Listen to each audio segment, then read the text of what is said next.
Nuovi orari e tratte modificate. La rivoluzione sul trasporto urbano ed extraurbano con la creazione di Bus Italia Veneto sta creando qualche malumore a Brusegana, quartiere padovano collegato alla città dalla linea 6.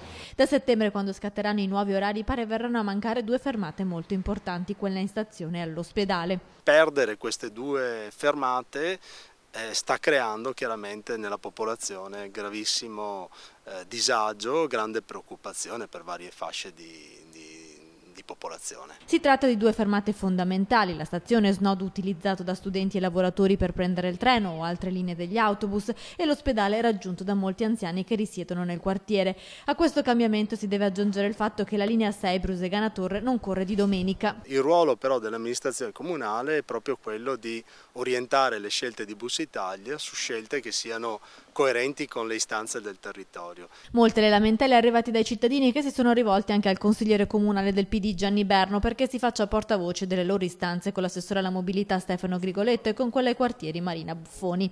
I residenti hanno annunciato una mobilitazione con proteste e petizioni. Naturalmente i cittadini possono attivarsi evidentemente con mobilitazioni, petizioni, confronti con l'amministrazione. È evidente che l'amministrazione deve, come dire, ridestarsi da questo torpore, da scelte prese sopra le teste dei cittadini e cominciare ad utilizzare la partecipazione e il confronto come metodologia.